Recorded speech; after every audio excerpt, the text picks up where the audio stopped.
Hey everybody, welcome to Bus Call, the podcast dedicated to the touring industry professionals and their stories. My name is Ryan Goldbacher and I'm going to be your host. In these interviews we're going to break down how touring professionals got into the industry, advice they have for up-and-comers, and awesome stories from the road.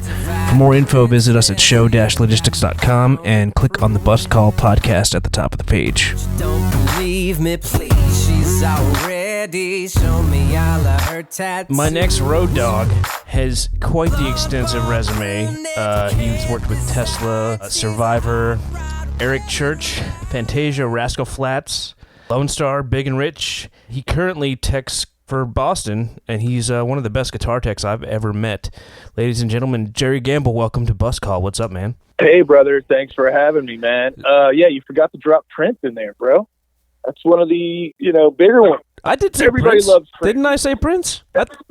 No. Oh, you know what? You know why? All right, so here's the deal. The reason I did that is because the first two you put in your thing here were Boston and Prince, and those are the two biggest acts, and I just kind of went down the line. So anyway, right. But Gamble is a legend in the business. He's worked for Prince. He works with Boston now, and he's done so much stuff over the years. It's just incredible. Ladies and gentlemen, Jerry Gamble, welcome to Bus Call. What's up, bud? Hey, brother. Ryan, good to hear from you. Thanks for having me, man. This is cool. So I kind of know your story just from knowing you, but what series of events led you to get into the music business? Well, I'm a failed musician, Ryan. So that's how all of us start. So with that comes the fertile ground of other jobs.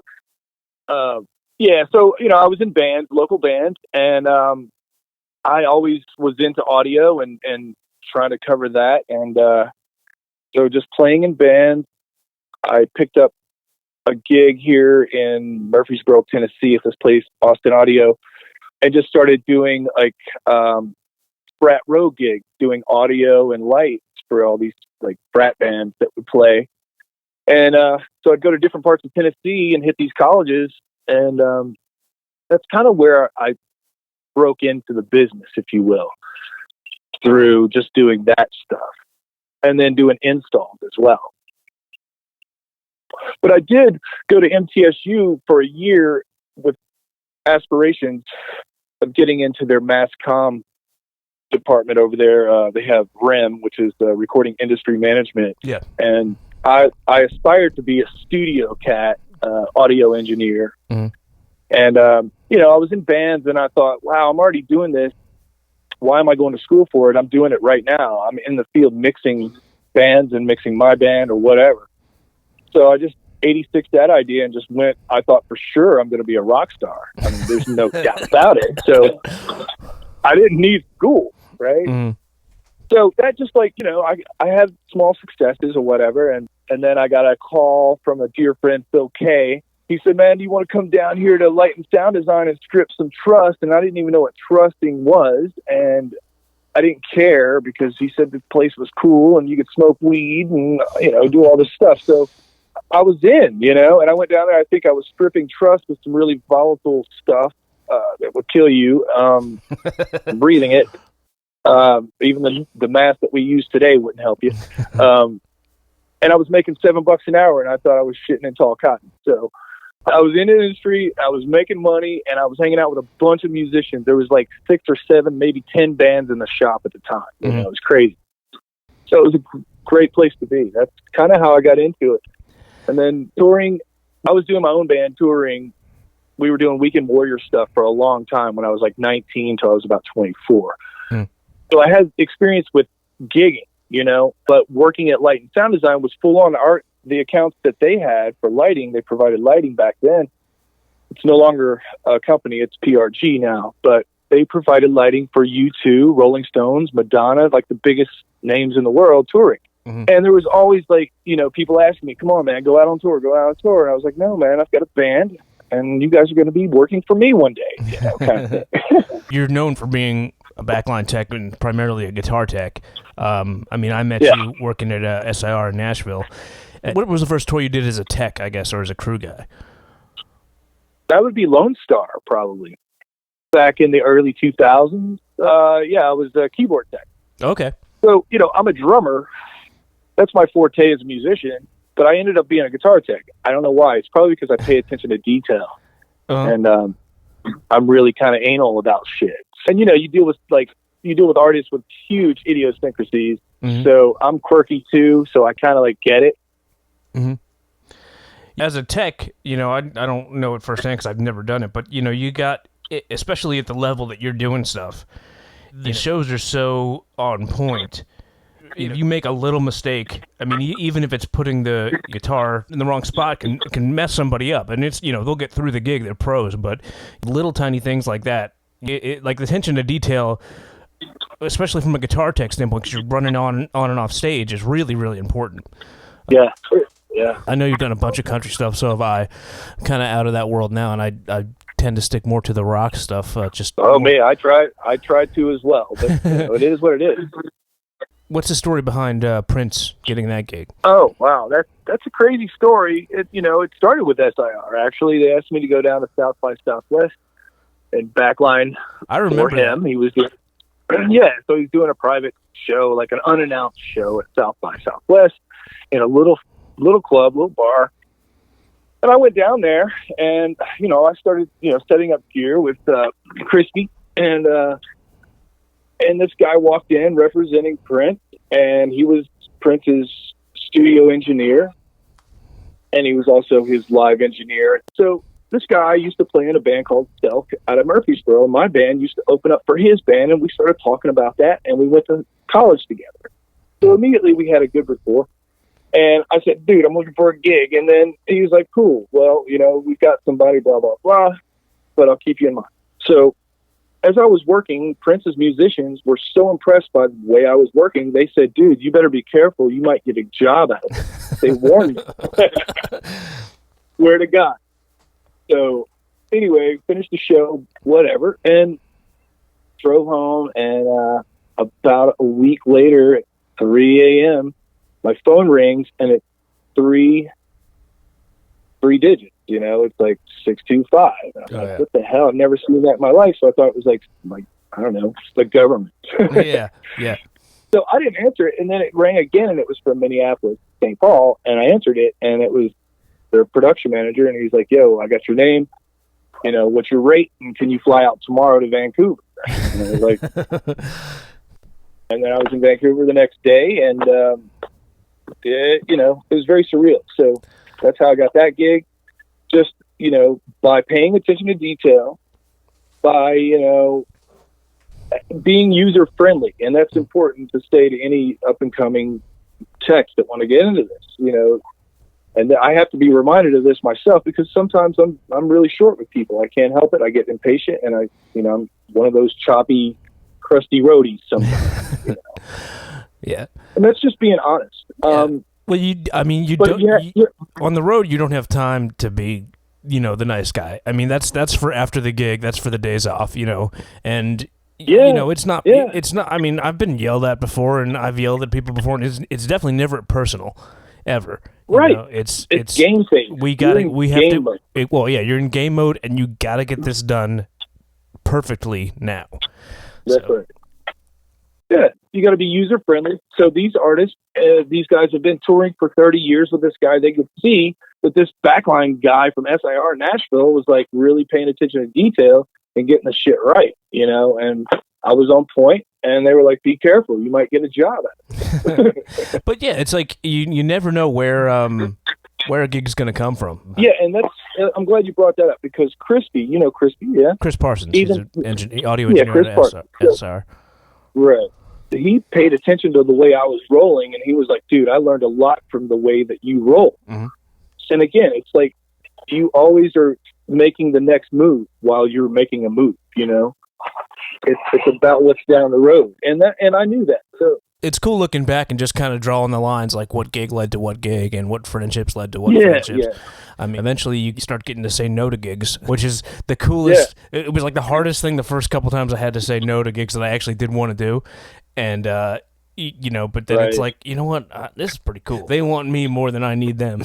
But yeah, that's a great place to be, man. And, audio engineers really have that going for themselves, because I've talked to people in the industry, and I love doing audio, and it seems that to me that guitar techs are a little more expendable. We don't get paid as much as you guys, and we should, because we're taking care of the artist, like right there with them, with this very volatile instrument.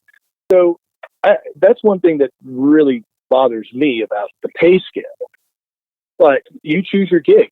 And that's been the adage since I've been in the gig business, because I've worked with musicians that knew I was a better musician and knew I should have been in their place, but they were like, hey, you chose your job. To that point too, you know how important it is to be well versed. I mean, your area of expertise is guitar teching, but I know you could step in and do some audio stuff if you needed to. Lighting, you can do some general lighting, exactly, and that's kind of how I got, that's how I got into tour managing. I kind of knew what I was doing. They hired me to be an engineer, and they're like, hey, can you take over these responsibilities too? And and I know enough to be dangerous about lights, and I can tune a guitar. But there's been situations where that's all they really needed me to do is I've stood on stage, you tune a guitar and hand it off, and then but yeah, it's don't spread yourself too thin, but it's good to have a good grasp of all the professions out there, because then you can all the departments. Yeah, you can every department. That's something that I've shared with people. I was like, you need to be aware of every department and how it rolls, because on a big tour, if you're you got a footprint as a backline tech, and you come in at a certain time, and they're laying down floor lighting at a certain time, and they're running cable at a certain time, and videos running and then you got pyro. So you have to plan out and time and figure out when you need to land your stuff and how it needs to land and the way it needs to be. All your cable needs to be routed. It should be on top. You're the first one out. Those kind of things. So you have to be aware of all that. And every day that morphs. It's not, you're not given the same footprint every day. So you have to be able to chameleonize to everything. Yeah, and I think that's important. And you need to know what things are going on around you, so you can stay out of other people's way. Now, there's nothing worse than walking right in front of somebody while they're pushing something out, or just hindering somebody because you're just standing in the wrong spot. Oh yeah, totally. And you've been in situations where there's a certain time that you can strike all your deads after you build, and you've got to get that off stage before they run cable or do. So again, you have to be aware of all departments, what's going on. You need to know a little about every department. Now, I know that I've been in the deep waters of knowing a little too much about everything and maybe not enough about what I'm charged with. So, people, they don't want to take a gamble on you if you're okay. No pun intended. Right. So they don't want to take a gamble on Jerry Gamble. Yeah. So he says he's a guitar tech, but he's always talking about how this cable's ran for audio, so. It's good to, know your stuff, but know your lane. And, and so another good thing is always build your resume. Like right now, my good friend Phil Kay, who got me into the business as far as production, he, recommended to get on the Grand MA and start, doing some, learning how to design shows, because I know lighting and I've built my own shit before, and I know it well enough. So, it's just another good thing to have in your pocket to make money. Yeah. So what's the story behind Boston? How'd you get that gig? Oh, well, that was another gig that turned into that gig. So I was with Loanstar. I was their stage manager at this point, and their set carpenter and their drum tech and their keyboard tech and their guitar tech. So I was doing 5 gigs, and that's how it is. And, we were at that place, and it was, I was making money and we were making money. I was very thankful for the gig. But so we brought out this guitar tech who was a heavy hitter and worked for Boston and worked for Peter Frampton, and his name was Rick Piatla. And we got a good rapport going, and he liked the way I rolled. And then fast forward 2012, he calls me up. He's like, hey, are you available? We're looking for a guitar tech. We're going out with Boston. And he's Tom Scholl's guitar tech and has been since 2008 at that point. And this is 2012. So, of course, I was like, yes, I'm all in. And brought me up there to Boston, and I walked into the lair and, got chills all over. And this is like, oh my God. I've done over 300 shows with them at this point, and not to mention all the rehearsal shows and sound checks. And I can tell you every single night, it was like all over again. It was still brand new, and it still motivated me and inspired me to be a musician and to be a better person. And it gave me life. It was just, it still is one of the best experiences of my life. Well, and that's one thing I've just about that gig. Those guys, I can tell just by the way you talk that they treat you incredibly well, which is important. Absolutely. It's very important because you're, I mean, I don't know, you've never even hinted about going anywhere else. I mean, it's just like such a good group of people, and I've had the chance to work with them and meet them a couple times, and they just, everybody that I've met in that crew is just like so down to earth, super cool. Everybody's a normal person, not in the band and everything, and they're just, you know, it's a great environment to be in. Oh my God, it's so blessed. Yeah. And they're probably, you know, they have the most loyal crew in the world, probably. I don't know, maybe not, but I know I want that front of house gig, and I don't think I'm going to get it anytime soon. The thing is about that band and Tom Scholes and his beautiful wife Kim Scholes is that, you know, it's more important for you to be a good person than you'd be a great tech, you know? So they want, you know, it's important to surround themselves with good entities and positive energy. But anyway, dude, so all right, here's so gonna kind of talk about some interesting things you've gotten to see and do with all the traveling we get to do in this world. What's the coolest venue you've got to work at? Yeah, it's hard to say just one, but I would definitely start with this one that I did in Berlin, Germany, that was built by Hitler when he was in power, and so it was like off in the middle of the woods. But you go through this really, really nice, beautiful community on like a 1-lane road, and then you end up in the woods, like literally dug into the ground. So it had been bombed and all that, and they rebuilt it, and now they do gigs there. And they used to do gigs back when, you know, Hitler was there and all that crap. They have a bunker where you store your gear and shit. It's really, really So you put your dead cases in the bunker? Absolutely. You sure do. Yeah. Yeah, and then the Budokan in Japan with Boston was legend, because when I was there, I went to the base. There's like a place where you go in the basement, and so I went down there, and then there was this road case from LSD, Light and Sound Design, the company I used to work for, and I was like, holy shit, here it is in Japan at the Budokan, and it was a house case. They use it, you know, for whatever random thing. And then did a gig up in Canada where on one side of the venue is a hockey rink, and the other side is the stage. So that was kind of cool. That was like a little different than being in like Texas when you're at that one place where you have the rodeo right next to you, and then you have the stage. What is it? What's that place called? I don't. There's so many in Texas, man. There's one in Colorado. No, this is legendary place. I've done it. It's where, like, check it out. So you have to load all your cases on part the stage. of Texas? Oh, I can't remember. I'll remember it in a second. But you load all your stuff onto the stage, right? And then you dump all your stuff out of your cases and get the cases off the stage. So you have to just dump everything and, you know, get everything off the stage as quickly as possible. And then they raise you like 12 feet in the air, right? The stage moves up? Like, yeah, it goes 12 feet, like 10 feet in the air, like way up in the club, man. Oh, dude, it's a legendary. It's like Billy Bob. I think it's called Billy Bob. Oh, the outside thing. There's Billy Bob's. Billy Bob's is like a venue. It's got an inside stage, but I know they do something outside in their like right next to it is their rodeo cattle yard or something. Yes, that's it. Yeah. So there's one I can't remember where in Colorado, but it's the stage is like on top of I don't know what you call them, stables or whatever, where they put the cows. And it's kind of like 20 feet in the air, and they're all the cows are under the stage, and you can hear them all mooing. And then like front of house, they can't. It's all muddy, and they can't put front of house down on the ground because they're doing their rodeo thing there during the day.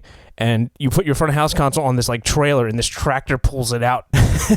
And I've done that gig. Yeah, I can't remember where that is, but yeah, that's. No, I've done that gig because you know I'm on stage, you know, guitar taking whatever, and then you know again, like you said, the chutes are right underneath you, and then where they store the pins are underneath further upstage.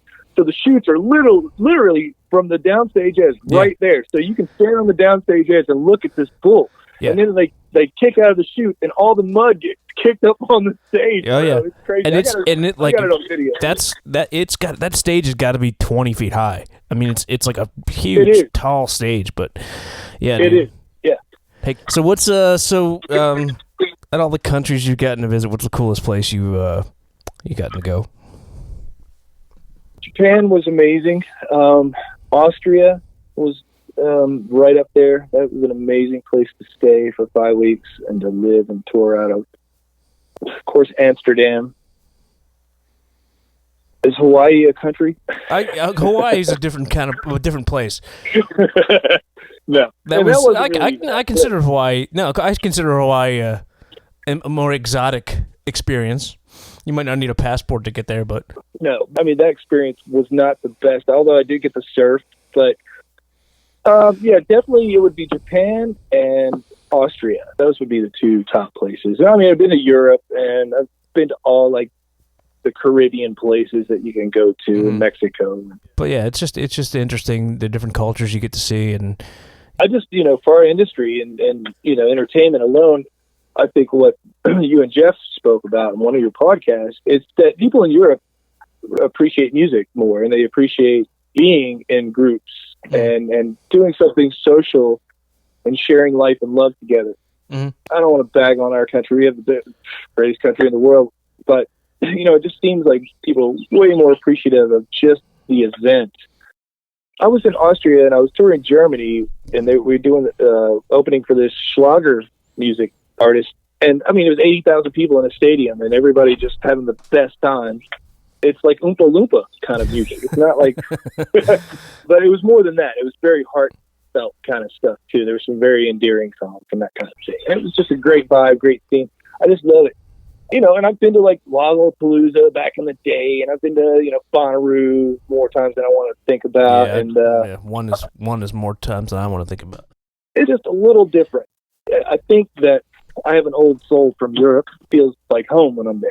And when I was in Amsterdam, I said to this guy in a cafe, I was like, man, I feel like I'm at home. And he said, welcome home. And that stuck with me. All right, so tell me the craziest story that you can tell that's not going to wind up with anybody in jail or you getting fired. Oh, okay, I got a good one. Okay. So I got hired to be the stage manager for this classic rock festival in Mexico. So you had everyone from Cheap Trick, Foghat, the Monkees, or, Mickey Dolenz. I mean, there was just a bunch of old classic rock dudes, right? So I'm stage manager, 3-day festival in Mexico. We got Spencer Davis Group there. So, here I am, stage manager. I'm running the show. I'm like, hey, it's noon. You guys are supposed to go on at noon. I'm talking to Spencer Davis, who's MD. He's the bass player. So I was like, yeah, it's noon. You guys need to go on. And where's your drummer? And he was like, he's lost in the hotel. We don't know where our drummer is. And I was like, yeah, but you guys need to go on right now. And he was like, well, we don't have a drummer. And I was like, well, I play drums, man. And then he goes, can you play a 12/8 blues bar? And I was like, in my sleep. And he goes, get up there. And I was like, okay. So I walk up there, and I'm kind of like reluctant. I'm like, is he serious? And am I serious?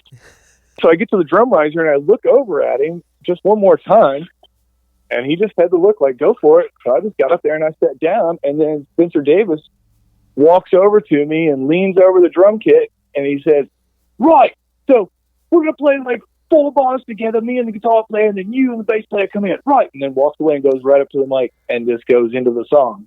And so I, came right into the song, and everybody looked back at me with this big smile on their face because I was hitting way harder than their drummer. I can tell you that.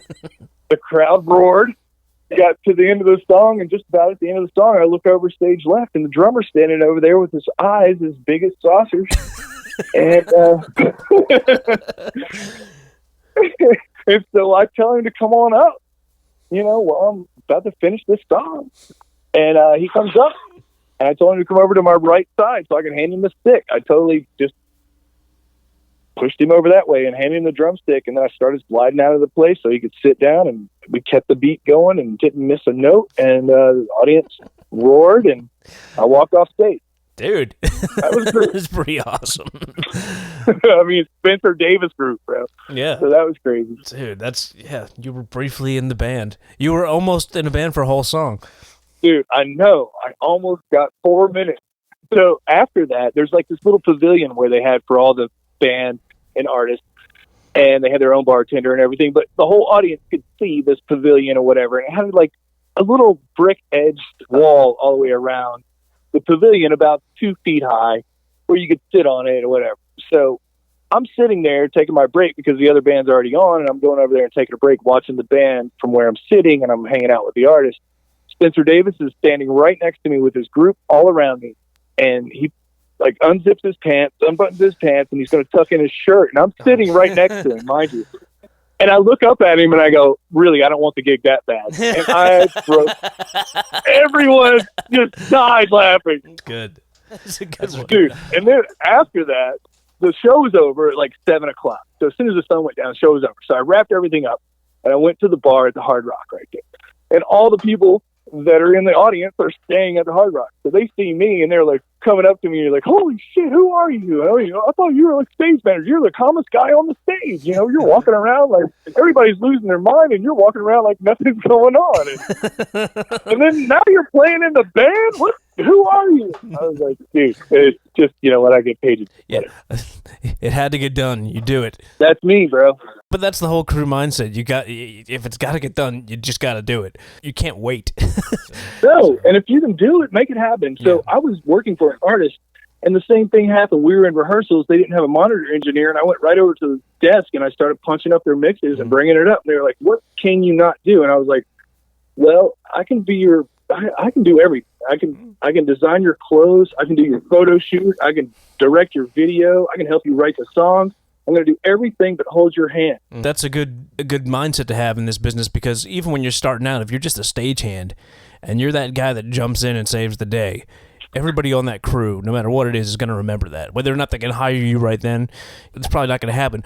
But, you know, next time if I'm hiring, you know, guitar tech, I remembered this stagehand, you know, just stepped in and made it happen. And that's 99% of what we do. Just make it happen. The show must go on. Yep. In that moment, I brought 3 guys down to Mexico with me. And when I jumped up on that drum kit, I heard one of the guys say, holy shit, Gamble? You know, he was just tripping on the fact. And he'll never forget. No. And, you know, again, if he gets a gig, he's going to say, yeah, this guy. Yeah. I'm going to call him. Yep. He can do it. So what advice do you have for the youngins out there that are going to be getting into this business? Okay, there's a couple of things. Well, actually, there's 4 things, I would say. Something that I need to be reminded of constantly, and one of my dear friends, Kamal Azar, who is a tour photographer for Boston and Aerosmith and Godsmack. He works with a lot of artists. He reminds me, you need to be more user-friendly. First of all, everybody needs to be user-friendly. No one wants to work with a dick. No one wants to work with a guy that's got an attitude or thinks that he's somebody or he's the artist. We all want to work with people that are just willing to help and willing to jump in and be a good friend, right? Mm-hmm. That's most important. And then there's 3 other things that are important. You got to know how to tour. You have to know how to tech, and you have to know how to gig. And those are 3 different things. The most important thing is to listen, and God gave you 2 ears and 1 mouth for a reason. Mm-hmm. So, boom, start with that. Secondly, the ship doesn't need to go down because you're afraid to ask, hey, why is this hole over here leaking water? So we are all in it together. And the worst thing you can do is pretend like you know and you don't know, and then the show fails in some point or place. And I told a friend that I brought into the business. He had never done it in his life. I brought him into a high-profile gig as a guitar tech or a high-profile guitar player. And I said, listen, you make sure you ask me any question you need to ask, because I cannot let you fail, because if you fail, I fail, we all fail, and everything fails. And the audience is let down. We're not saving lives out here, but at the same time, we got to take this seriously. So, and that's the thing. Don't be afraid to ask. Mm-hmm. Put your ego aside. No one cares about who you think you are. We only care about the end product. And that goes for all the heavy hitters, too. Look, I was stage manager for a band, and I had a heavy hitter guitar tech who was bitching at me about power being wrong from audio. And I said, do you have a meter? Did you meter your power? And he was like, no. I was like, well, get the meter out. And I took him up on stage, and he didn't know what he was doing. He didn't know how to meter power. So again, a lot of people fake it until they make it, and then they're in a high profile gig and they haven't like crossed all their T's, dotted all their I's that they faked to everyone. So you got to go back and really learn your shit, man. Don't, faking it till you make it is something that we all have to do. We're all actors to a point. But at some point, you got to show proof. Exactly. I think you're talking about my podcast with Jeff Meredith, but don't be afraid to jump into something you're not sure how to do, but don't be afraid to ask how to do it. You got to go where eagles dare. Exactly. But at the same point, you got to be going, hey, I need help. Hey, I'm up here with you guys. Please help me out. Yeah. I was afraid that people were going to get upset with me for asking questions, and now that I kind of know what I'm doing, I just know I don't feel that way at all. If you're going to ask me a question, I genuinely enjoy being able to share knowledge. Me too. Here's a good point that I've said to people. There's two kind of people that I meet on the road, as stagehands or crew people or whatever. So if I tell you, hey, take these two cables and go plug it in over there to where I have it labeled red and blue and 1 and 2, and just match it up, plug it up, come back to it. Mm-hmm. So one person will come back to you and say, okay, what's next? Mm-hmm. The other person will come back to you and say, what does that do? And then that's the person I take the time with and go, hey, man, let me show you some stuff. Because they're trying to get on the road. Yeah, exactly. So, and that's the kind of person I want to be around. So I want to be the dumbest person in the room. And that's how I feel when I'm with Boston. I mean, there's so many geniuses out there. I mean, certified geniuses that just by osmosis, I learned so much by keeping my mouth shut. Mm-hmm. Yeah. Well, Jerry, thank you so much for doing this today, dude. Yeah, right. When all this craziness is over, we got to hang out a little more. Yeah, for sure, man. Definitely. And I appreciate you asking me to do this. This is an honor. Ladies and gentlemen, Jerry Gamble. Hey everybody, thanks for listening to Bus Call. If you like the podcast, please rate and review us wherever you get your podcast. If you'd like to support the podcast, please visit us at patreon.com/buscall. Patreon members will get the podcast a week before it's released to the public, and they can also sign up to have advance notice of who's going to be on and the opportunity to ask questions. Please take some time to visit show-logistics.com. We've dedicated the first page to sell merch to raise money for Crew Nation's Global Relief Fund. As you know, with COVID-19, basically all touring has stopped for the foreseeable future, and there's thousands and thousands of crew out of work, and we're donating all the profits, many of the merch sold there, straight to Crew Nation. Thanks so much again, and please rate, review, and subscribe.